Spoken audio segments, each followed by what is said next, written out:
Everyone, welcome back to our channel. আমরা এখন যাচ্ছি বোম্বাই কাবিবির শো করতে। কোথায় যাচ্ছি এটা? কাকদ্বীপ না? সুমতিনগর। আমাদের হিরোইন, সেকেন্ড হিরোইন পায়েল এবং আমাদের খলনায়ক রোমিও চৌধুরী, মহাকাল ওরফে মহাকাল দুজনে বসে ঘুমোবেন বলে পিছনে বসেছিলেন, কিন্তু আলটিমেটলি তিনি ঘুমোতে পারছেন না অনেক চেষ্টার পরেও, কারণ আমরা বক বক করেই যাচ্ছি কন্টিনিউয়াসলি। তুমি কি ঘুমালে?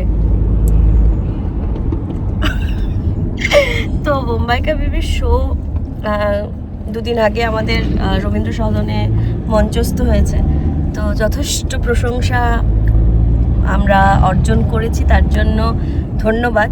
স্পেশালি আমি ফেসবুকের অনেকে আমার দর্শক এসেছিলো দেখতে, তারা আমাকে পার্সোনালি SMS করেছে, ফেসবুকে বেশ বড় বড় করে তারা পোস্ট করেছে। আমি সবাইকে আলাদা আলাদা করে তো লিখে জানাতে পারিনি যে থ্যাংক ইউ বা এত সুন্দরভাবে যাত্রা নিয়ে লেখার জন্য ধন্যবাদ আপনাদের, কারণ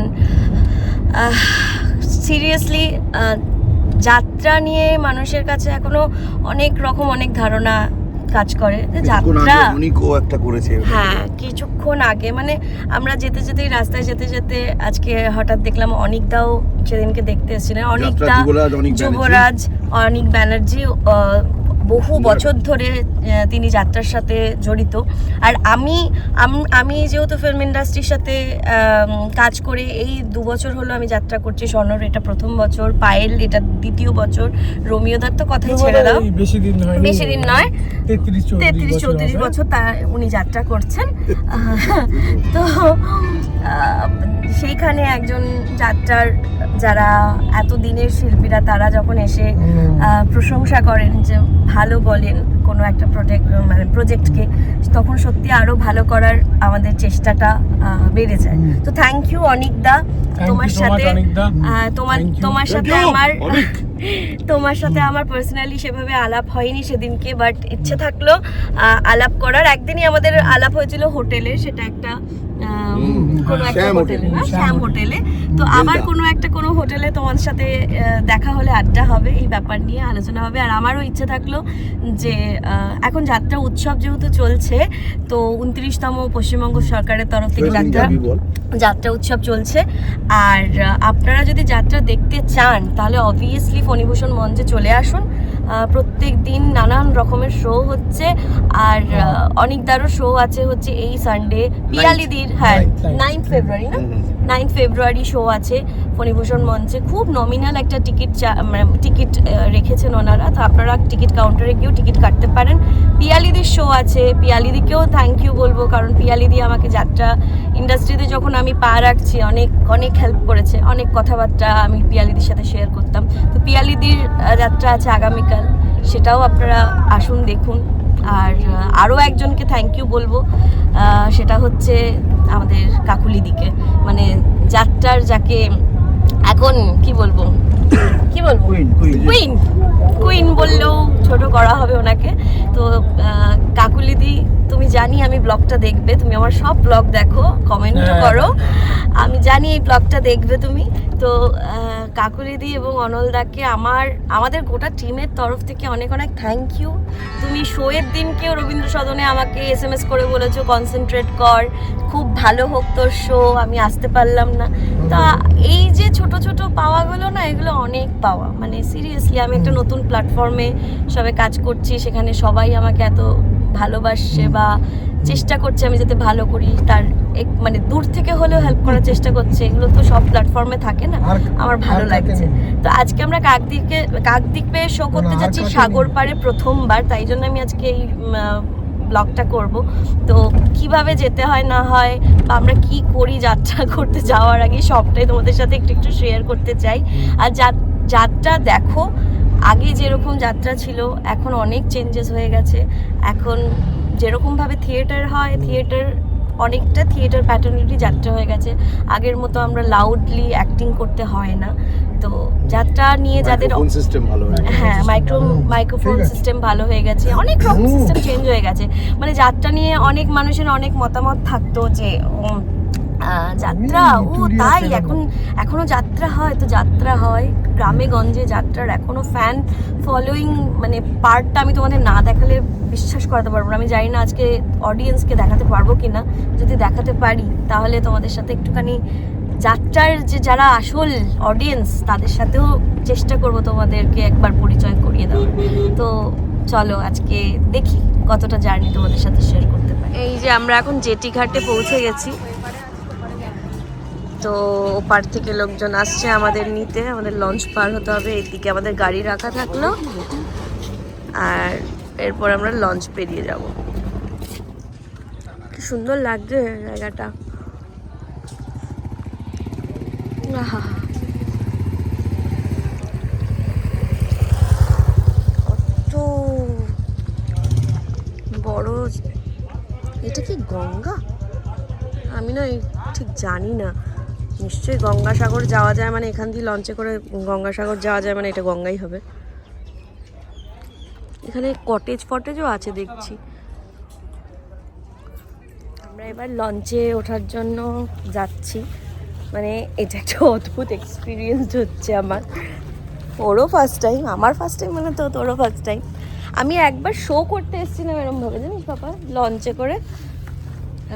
সেই রাত্রেবেলা শোয়ের পর লঞ্চ পেতে প্রচুর প্রবলেম হচ্ছিলো। কৌশানী ছিল সেইবার, কৌশানী, আমি, আরও অনেকে ছিল, 3-4 জন প্রায়। দেখুন এটা দিয়েছি মানে, কিন্তু ঠান্ডা এখানে তা না, এই হাওয়াটা নাকি খুব বাজে, মানে গলায় দেখা। আমাদের না দেখি কি দেখাবো এগুলো।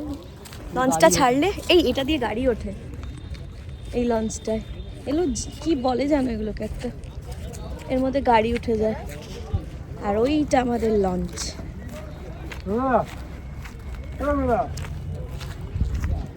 লঞ্চ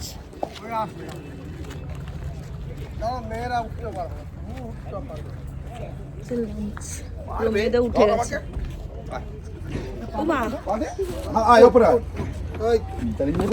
তুলে নিলাম। এই তো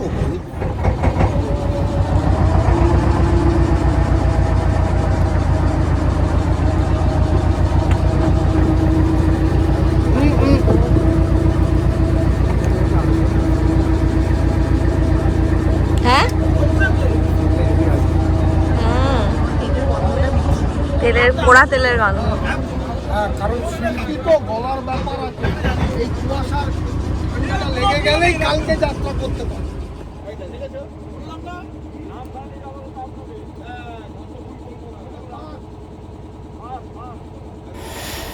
লঞ্চ ছেড়ে দেওয়ার পর আস্তে আস্তে সূর্যটা ডুবছিল, আর এই সানসেটটা দেখতে দেখতে কি যে ভালো লাগছিল তোমাদেরকে কি বলবো, মানে এক অদ্ভুত অনুভূতি।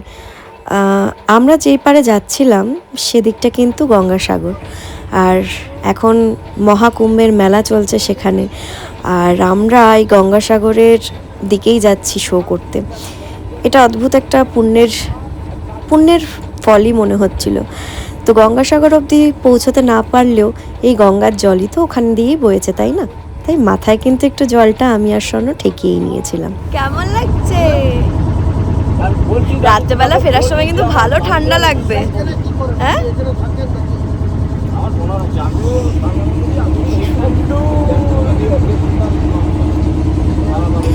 আমি একবার গেছিলাম শো করতে, সেটা যাত্রা নয়, সেটা এমনি নর্মাল ফাংশন করতে, নামখানার ওদিকটা। তো তখনও একবার নদী পার হতে হয়েছিল, কিন্তু সেই সময় রাত্রেবেলা পার হয়েছিলাম বলে এই অনুভূতিটা কাজ করেনি। আজকে এক অদ্ভুত সৌন্দর্য ঘেরা এই সন্ধ্যাটা আমাদের সবার মনে একটা অদ্ভুত অনুভূতি সৃষ্টি করেছিল। ডিমের কুসুমের মতো সূর্যটাকে লাগছিল, দূর থেকে, বহু দূর থেকে লঞ্চগুলো এগোচ্ছে, আর স্বর্ণর গলায় গান।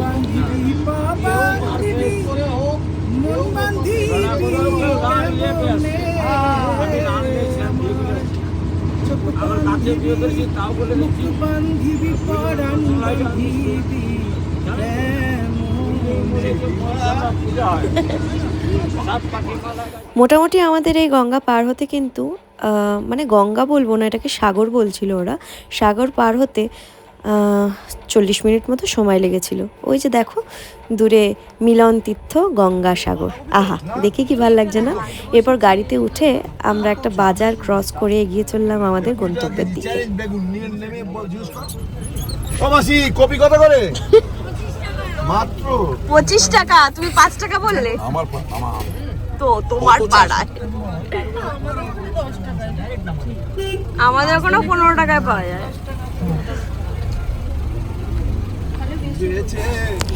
লাইট দেখে বুঝে গেলাম আমরা মেলার কাছাকাছি পৌঁছে গেছি। এই মেলাটা একজন মাস্টার মশাই করেন, সে প্রত্যেক বছরই নাকি এই পুরো মেলাটা অ্যারেঞ্জ করে আর পুরো টাকাটা উনিই খরচা করেন। তো বিশাল বড় মাপের একটা মেলা এখানে চলছিল আর প্রচুর লোক, প্রচুর দর্শক হয়েছে। আমরা পৌঁছানোর সময় দেখলাম সেখানে একটা ছোট্ট বাচ্চাদের নিয়ে যোগা নিয়ে একটা শো চলছে, তারপরে পিরামিড শো হলো, ডান্সের প্রোগ্রাম হলো। এই সব কিছু দেখতে দেখতে আমরা আমাদের মেকআপ রুমে পৌঁছে গেলাম। এইটাই হচ্ছে আজকে আমাদের গন্তব্য, যেখানে আমরা শো করব। সব রেডি, তো মোটামুটি এই পর্যন্তই থাক নাকি জানি না, দর্শককে দেখাতে পারবো কিনা। যদি দেখাতে পারি একজন। রাত 2:30 বাজে, আমরা এবার শো শেষের পরে আমরা নদী পার হচ্ছি, মানে হব, তাই জন্য জেটিতে যাচ্ছি। মদ খাওয়া বন্ধু। তোমার বাবারে, জামা পরে আমি একটা মানুষ। তোমার ঠান্ডা লাগছে না রবিদা? লাগছে তো, ঠান্ডা এসে নিচে কেটে গেছে। পায়েল তো কাঁপছে। চেষ্টা করলাম আজকে তোমাদের গোটা দিনটা শেয়ার করার। এই অনুভূতিটা আমার আর স্বর্ণর জন্য কিন্তু প্রথম ছিল, তো আমার বেশ ভালো লাগছিল বলেই তোমাদের সাথে শেয়ার করব ঠিকই করে নিয়েছিলাম। তো তোমাদের কেমন লাগলো আমাদের এই যাত্রার জীবনযাত্রাটা আমাকে কমেন্টে জানিও। যদি ভালো লাগে লাইক কমেন্ট শেয়ার এবং সাবস্ক্রাইব করে দিও সুদীপ্তার দিনকাল চ্যানেলটাকে। আর দেখতে থেকো, সাথে থেকো। আর যদি কখনো বোম্বাইকা বিবি দেখার ইচ্ছে হয় তাহলে কোনো না কোনো জায়গায় যদি শোনো যে বোম্বাইকা বিবি হচ্ছে, তাহলে চলে এসো শো দেখতে, ভালো লাগবে, কথা দিলাম।